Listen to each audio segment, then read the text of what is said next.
आज इमरान खान साहब के केस की दोबारा से हेयरिंग थी जिसमें वकला और उनकी फैमिली के लोग गए। वहाँ पर इमरान खान साहब ने बात करते हुए आज फिर कुछ पैगामात भेजे हैं जो उनकी हमशीरा ने बाहर आकर मीडिया से शेयर किए हैं। आसिम मुनीर साहब से रिलेटेड उन्होंने पहला पैगाम तो ये दिया है कि अली अमीन गंडापुर, बैरिस्टर गौहर और बैरिस्टर सैफ को वाज़े हुक्म दे रहा हूँ कि इस्टेब्लिशमेंट से राब्ते ख़त्म कर दो। मतलब आसिम मुनीर और साथी जर्नल्स के साथ जो राब्ते हैं उनको मुकम्मल ख़त्म कर दो। ये उनकी तरफ से अहकामात है जेल के अंदर से। मतलब या तो उनको पता है कि इनके राब्ते हैं या फिर पहले बातचीत हो रही थी जिस पर उन्होंने इनको मना किया। वो तो खैर पहले भी मना कर चुके हैं जेल के अंदर से। वाज़े अहकामात हैं उनके कि आप लोगों ने बात नहीं करनी, और उन्होंने ये कहा है कि जिसने बात करनी है वो मैं जेल में बैठा हूँ, मुझसे कर लें। याद कीजिए जब अमेरिका से मुर्गी फरोश और कुछ हमारे अपने जो टाउट्स हैं जर्नल्स के, उन्होंने कुछ डॉक्टर्स को बहला फुसला कर, और वो डॉक्टर हजरात भी हमारे बस बेचारे मशहूरी के चक्कर में वहाँ जा पहुँचे। तो हमारे वो दोस्त उनकी ज़ाहिर है उनकी ख्वाहिश तो यही थी कि यही चिराग जलेंगे तो रोशनी होगी, लेकिन ज़ाहिर है उससे हमारी जो मूवमेंट अमेरिका में थी उसको बहुत शदीद नुकसान पहुंचा। अभी तक हम उसको रिकवर करने की कोशिश कर रहे हैं। मुझे ये मानना पड़ेगा कि वो जो खंजर लगा था पीठ में वो बहुत गहरा लगा था। अभी तक हम उसमें से रिकवर करते हुए हमें वक्त लग रहा है, लेकिन बहरहाल इंशाअल्लाह अल्लाह के करम से रिकवरी होगी। लेकिन ये मैं आपको बता दूं कि अब इमरान खान साहब ने वाज़े पैगाम वही दिया जो हमने तब बात की थी। मैंने भी तब बात की थी कि अगर किसी ने बात करनी है तो उनके पास इमरान खान साहब का एड्रेस मौजूद है। इमरान खान साहब मौजूद हैं अडयाला में। आसिम मुनीर साहब को पता है वो वहाँ हैं। अगर जर्नल्स ने बात करनी हुई तो वो उनसे जाके कर लेंगे। मेरा या किसी और का काम जर्नल्स के साथ बात करना नहीं है। अगर वाकई जर्नल्स पाकिस्तान की बेहतरी के लिए इमरान खान से बात करना चाहते हुए तो अडयाला जेल में कर लेंगे। बाकी बाहर जो कुछ भी होता है वो सब बकवास है। वक्त ज़ाया करना है, डिल्यूट करना है, हमारी मूवमेंट को ख़राब करना है, जो उन्होंने बहुत इफ़ेक्टिवली मुर्गी फरोश और अपने कुछ और एजेंटों के थ्रू किया। खैर आगे चलते हैं। आगे उन्होंने ये पैगाम भी दिया कि आसिम मुनीर अपनी सारी फसाइयत इसलिए करवा रहे हैं कि आपने अपनी कुर्सी मजबूत करनी है। आप मुल्क पर लंबा अरसा काबिज रहना चाहते हैं।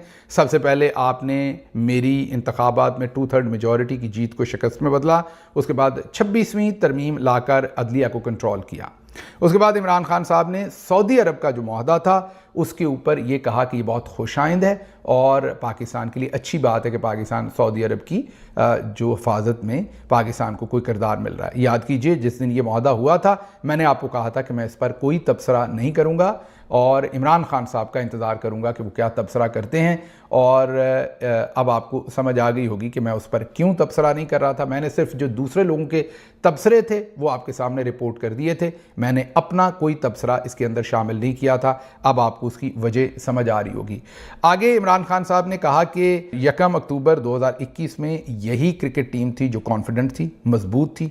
इस टीम ने इंडिया को 10 विकेटों से शिकस्त दे दी। मोहसिन नकवी ने इस टीम को और बोर्ड को ज़ाहिर हिला कर रख दिया, तबाह कर दिया, और इसकी तबाही की वजह मोहसिन नकवी और उसके ऊपर बैठे हुए आसिम मुनीर हैं। फिर उन्होंने कहा कि अगला मैच जीतने का वाहिद तरीका यही है कि opening batsman field marshal Asim Munir और मोहसिन नकवी हों, empire Sikandar Sultan Raja chief election commissioner और काजी फाइज ईसा हों, और third umpire justice Sarfaraz Dogar हों। फिर ही मैच जीता जा सकता है, ये कहना है इमरान खान साहब का। डॉक्टर नमान नियाज क्रिकेट के मामलात पर गहरी नज़र रखते हैं। वो कह रहे हैं कि हमारे क्रिकेट बोर्ड के डायरेक्टर इंटरनेशनल क्रिकेट के पास होटल मैनेजमेंट की डिग्री है और वो घोड़ रेस की कमेंट्री करते थे। डायरेक्टर डोमेस्टिक क्रिकेट एक डिप्टी कमिश्नर हैं। चीफ ऑपरेटिंग ऑफिसर भी एक ब्यूरोक्रेट हैं।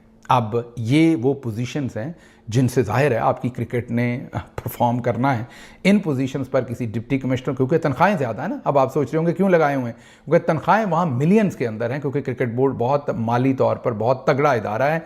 फील्ड मार्शल साहब का डायरेक्ट इंटरेस्ट है, इसीलिए मोहसिन नकवी को बिठाया हुआ है, और मोहसिन नकवी साहब ने अपने हैंड पिक्ड वहाँ पर ब्यूरोक्रेट बिठाए हुए हैं। ये सब पैसा कमाने का वहाँ पर दा दप्पा लगाया हुआ है। کوئی کرکٹ کے ساتھ کسی کو کوئی انٹرسٹ نہیں کہ معاملہ آگے کیا چلتا ہے۔ پشاور کے جلسے کے لیے عمران خان صاحب نے تاکید کی ہے سب مل کر کام کریں اور اس کو کامیاب بنائیں، اور آخر پر ایک بار پھر کہا کہ کے پی میں آپریشن کو فوری رکوائیں۔ ظاہر ہے تب یہ وادی تیرا والی بات میرا خیال ان تک نہیں پہنچی ہوگی، اس سے پہلے ہی وہ کہہ رہے تھے کہ ہر صورت آپریشن کو جو ہے وہ رکوائیں، آپریشن جو کے پی کے اندر چل رہا ہے وہ تباہی ہے، بیٹھ کر بات کریں، معاملات کو اور طرح سے سلجھائیں، اور دیکھیں جو عمران خان بار بار کہہ رہے ہیں آج